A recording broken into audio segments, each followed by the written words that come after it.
우리 흔히들 합종연횡이란 말을 쓰는데요. 원칙 없이 이합 집산을 반복한다 이런 뜻으로 쓰고 있습니다. 그러나 전국시대 진과 산동 6국의 합종연횡은 전혀 그런 것이 아니라 아주 오랫동안 지속된 국제적인 전략이었습니다.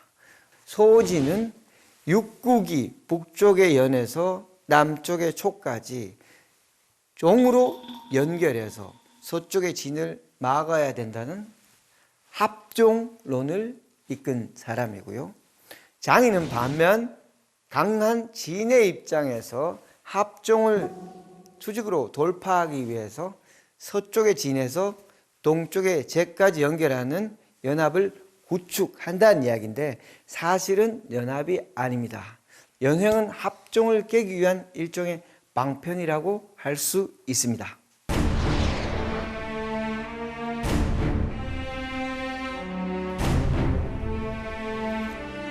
안녕하십니까 여러분. 여러분들과 함께 춘추전국 시대를 공부하고 있는 공원국입니다.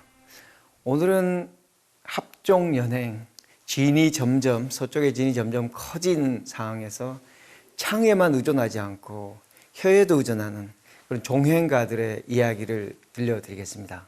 우리 흔히들 합종연횡이란 말을 쓰는데요.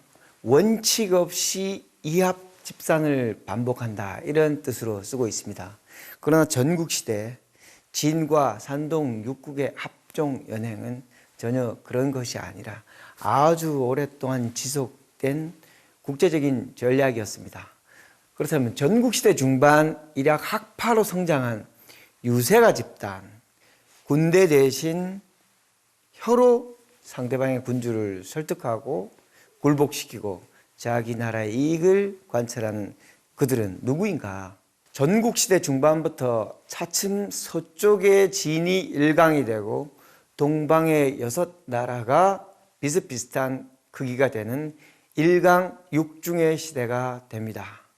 그렇지만 군대는 한 번 움직이면 대단한 비용이 들고 실패하면 위험이 큰 그런 행동입니다. 그래서 군사행동과 외교행동을 동시에 하는데 합종연행에 등장하는 유세가들의 외교는 위협하고 혹은 유혹하고 혹은 합치고 혹은 뒤를 치고 이런 식의 사실상 전쟁의 연장으로서의 외교입니다.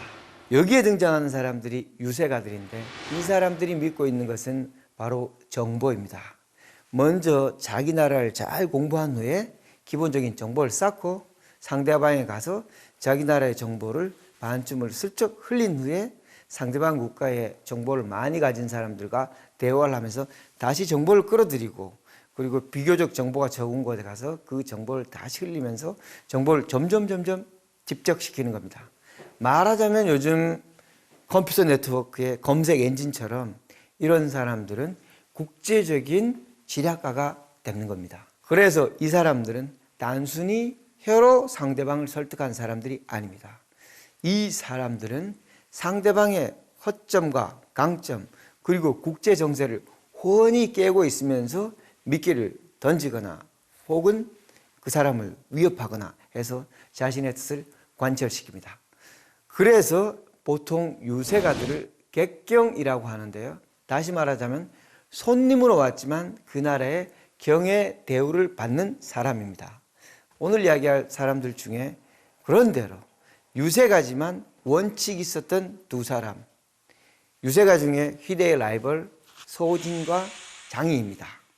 소진은 육국이 북쪽의 연에서 남쪽의 촉까지 종으로 연결해서 서쪽의 진을 막아야 된다는 합종론을 이끈 사람이고요. 장인은 반면 강한 진의 입장에서 합종을 수직으로 돌파하기 위해서 서쪽의 진에서 동쪽의 제까지 연결하는 연합을 구축한다는 이야기인데 사실은 연합이 아닙니다. 연횡은 합종을 깨기 위한 일종의 방편이라고 할 수 있습니다. 소진은 망해가는 동주, 종주국이지만 이름만 있는 동주의 가난뱅이였다고 합니다. 얼마 정도로 가난했냐 하면은 창이 없어서 항아리로 창을 대신하고 먹을 최소한의 양식을 만들 맷고랑에 땅도 없었다고 합니다. 소진이 성공한 후에 자신이 이렇게 이야기를 합니다. 내가 동주 교회에 맷고랑 땅이라도 있었으면 이렇게 성공했겠느냐? 그런데 그 대신 머리는 좋았던 것 같아요. 당시에 동주가 가지고 있던 많은 책들을 읽으면서 유세의 핵심을 이해하게 됩니다. 소진은 먼저 진나라로 갔다고 해요. 그러니까 소진이 출발부터 굉장히 지조가 있는 그런 선비는 아니었던 것 같습니다. 그러나 진나라에 가자 진나라는 막 상황을 내쳤기 때문에 유세가 혹은 외국에서 온 사람들을 그다지 달가워하지 않았다고 해요. 그래서 소진은 방향을 완전히 돌려서 동쪽 육국을 향합니다. 소진이 첫 번째로 간 나라는 동쪽에서 가장 멀리 있는 연나라 가서 이렇게 유세를 합니다. 일단 나는 연나라의 실력을 다 알고 있다. 연나라는 전차 700에 전마 6천, 갑병이 수십만이다. 연나라 군주는 서쪽에서 왔지만 나름대로 많은 걸 알고 있구나. 그런데 연나라의 가장 관건인 이야기를 합니다. 연나라는 조나라하고 붙어 있거든요. 멀리 진나라를 만약에 믿고 조나라하고 싸우면 어떤 일이 벌어지는가? 조나라는 당연히 연나라보다 더 큽니다. 며칠만 있으면 연나라는 함락될 수도 있다. 국도가 함락될 수도 있다. 그러므로 가까이 있는 나라와 먼저 친한 것이 안전한 것이다. 이렇게 말하고 그 다음엔 남쪽으로 살짝 내려가서 조나라에 유세를 합니다. 당시 비교적 강한 나라는 북방에선 조나라, 남방에선 초나라입니다. 이렇게 이야기하는데 동방을 다 합치면 육국을 합치면 진보다 훨씬 크다. 동방 육국 중에 조나라가 그래도 최고가 아니냐. 왜 진나라에 신하 노릇을 하느냐. 먼저 산동의 육국을 합치고 산동 육국의 우두머리가 되면 되지 않겠느냐. 당시 조나라 군주는 무령왕이었습니다. 매우 개혁적이고 호전적인 군주였습니다. 그러므로 소진의 유세는 먹혀들었던 거죠. 소진은 이제 중원에 가장 약한 한나라에 가서 말합니다. 긁는 거죠. 한나라는 진나라의 한 현 정도밖에 안 되는구만요. 소꽁무니보다 닭주둥이가 나았다. 소꽁무니가 되겠습니까? 닭주둥이가 되겠습니까? 산동이 합하기만 하면은 한은 유지될 수 있다. 한이 유지되는 한 닭주둥이가 될 수 있다. 그리고 다시 소진은 동쪽으로 제나라에 가서 제나라의 부유함을 이야기합니다. 수도 임치의 호수만 7만 호, 한 호에 3명만 장정으로 잡아도 얼마냐. 이렇게 큰 나라가 제나라다. 그런데 제나라가 진에 굴복할 생각이 가지고 있느냐? 그리고 남쪽으로 내려가서 초나라에 이렇게 이야기합니다. 합종하면 앞으로 초나라가 왕이 될 것이고 그러므로 합종이 답이다. 이렇게 이야기를 합니다. 소진은 육국연합군을 이끌고 기원전 318년 정말로 함곡강까지 진격하는 성과를 이뤘습니다. 소진이 만들었던 동방연합군이 함곡관에서 진을 이겼다면 향후의 행배는 완전히 달라졌을 겁니다. 육국연합군의 생각은 모두 달랐습니다. 예컨대 가장 동쪽의 제나라가 그 먼 함곡강까지 군대를 내긴 쉽지 않겠죠. 그리고 자신들의 군대를 진이 약해지면 당장 이익을 보는 삼진을 위해서 쓰고 싶어 하지 않습니다. 모두 동상이몽입니다. 그래서 무려 육국연합군이 함곡관에서 진나라에 패하고 무려 8만 2천 명이 참수를 당하는 대참극이 벌어집니다. 그러므로 사실상 여기서 합종은 깨어지는데 합종이 힘에 의해서 깨어졌느냐? 이것은 그런 것 같진 않습니다. 합종은 6나라가 힘을 합쳐야 되는 것입니다. 알다시피 그 중에 누가 배신을 할지 모르죠. 그야말로 죄수의 딜레마가 있는 겁니다. 내가 충실하게 합종을 이행할 때 누군가가 뒤에서 나를 공격하면 나는 지인으로부터 공격당하고 산동에서 이익도 잃어버리는 그런 상황에 빠지게 됩니다. 장이라는 사람은 그것을 너무나 잘 알고 있었습니다. 장이는 소진과 함께 귀곡자란 스승 밑에서 공부했다고 합니다. 합종이라는 것은 약한 자들의 연합이고 양 10마리가 모인들 늑대 한 마리를 당할 수 있겠느냐? 사실은 그 중에 양도 있고 개도 있었지만 항상 장인은 그렇게 이야기합니다. 가장 큰 나라고 초와 제 연합만 끊는다면 중간에 있는 삼진을 마음대로 도모할 수 있다. 그리고 장기적으로 삼진이 도모하고 삼진이 약해지면 초 땅을 잠식하면 된다. 이것이 장이의 전략이었습니다.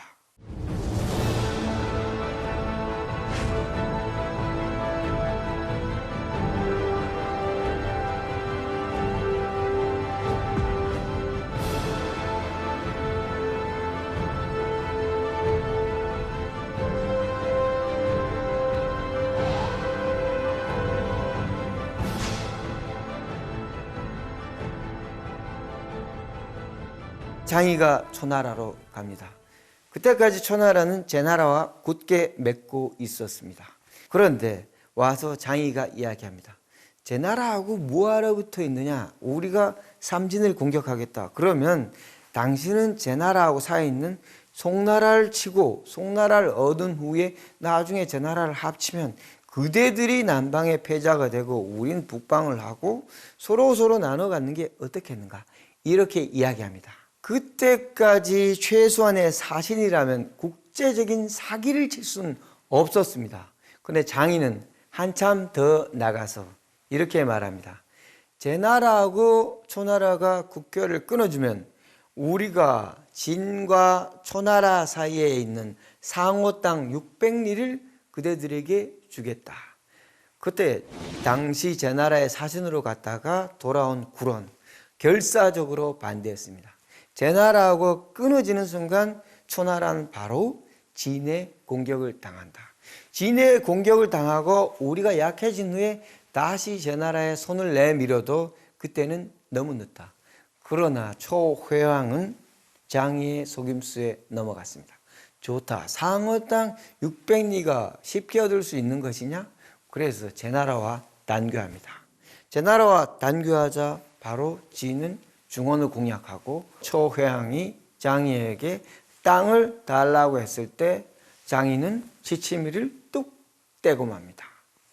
그러므로 여기서 분노한 초회왕, 우리도 대국인데 도저히 참을 수가 없다. 그래서 보복 공격을 해서 단양에서 대결전이 벌어지는데 초나라 8만 병사가 몰살되고 맙니다. 강한 진과 싸우면서 다른 나라와 연합하지 않고 그 당시 중원은 초가 진에게 패할 때 움직이지 않았습니다. 왜? 초도 중원이 당할 때 움직이지 않았기 때문입니다. 그래서 초회왕은 이리저리 제진 사이에 오락가다가 결국은 낙동강 오리알 신사가 되고 나중에는 진나라에 억류되는 비참한 상황이 벌어집니다. 그러므로 국제사회에서도 이리저리 동맹을 바꾸는 군주, 신의를 잃은 군주, 반드시 후과가 있다는 것입니다. 전국책에 소진의 유명한 논설이 나오는데요. 바로 후발제인, 늦게 일어나서 남을 제압한다. 소진이 말하는 것은 간단합니다. 큰 나라든 작은 나라든 실력을 닦는 데 집중하고 밖에서 작은 이익 때문에 오락가락을 하거나 허명을 얻기 위해서 남의 표적이 되지 마라. 소진은 이렇게 말합니다. 큰 나라의 화근은 나서서 왕 노릇을 하고자 하는 것이고 작은 나라의 화근은 작은 이익을 얻고자 먼저 나서서 표적이 되는 것이다. 큰 나라라면 힘을 비축하고 서로 싸우다 피폐한 나라를 치면 될 것이고 작은 나라는 그저 삼가면서 이웃과 원수를 맺지 않고 남을 너무 미치도 않으며 재물을 축적하는 것이 중요하다. 정말 유세가가 한 말 같지가 않은데요. 뭔가 나라에 충성하는 충신의 말 같아요. 근데 이 이야기는 아마도 제나라 민왕에게 해줬던 충고인 것 같습니다. 제나라 민왕, 비교적 큰 나라의 이 왕은 충격적인 행동을 하고 있었습니다. 최근에 전국 종행가서라는 종행가들의 변서를 다룬 문서가 출토되었습니다. 거기에 제민왕이 고용한 이중첩자가 등장합니다. 어떤 사람이냐? 우리는 합종을 하고 있다. 힘을 합쳐서 진을 치자. 그래서 삼진에 사자로 보내서 자, 우리 제나라가 밀어줄 테니 싸우자 진과. 사실은 삼진이 출병할 때 자신은 송나라를 먹을 작전을 썼습니다. 그야말로 뒤통수 치기의 달인이었던 거죠. 그래서 아까 호발제인이라는 것이 제민왕에게 소진이 한 충고가 아니었을까 제가 추측하는 겁니다. 제민왕은 이중 간첩을 활용해서 제후들을 서쪽으로 보내고 그 사이에 자기는 송을 얻고자 했습니다. 실제로 송을 얻었습니다. 송을 얻고 무엇을 얻었는가? 연, 삼진, 초, 사방의 적을 얻었습니다. 왜 그렇습니까? 합종의 진정한 배신자이기 때문입니다. 음모로 제나라가 표적이 되자 그 약했던 연나라가 반격을 가해서 그 거대한 제나라를 망하게 만들고 맙니다. 연나라가 이제 제나라를 멸망시켰지만 작은 연나라가 제나라를 소화시킬 능력이 있었겠습니까? 제나라는 동방에서 가장 문명화된 나라라고 자부하던 사람들이었기에 연나라가 제나라를 장악한 직후에 제나라에서는 반란이 일어납니다. 또한 남쪽의 초도 연과 제가 합쳐지는 것을 원하지 않았습니다. 그래서 원병을 보내고 결국은 먹었던 제나라를 연나라가 다시 토해내는 상황이 벌어집니다.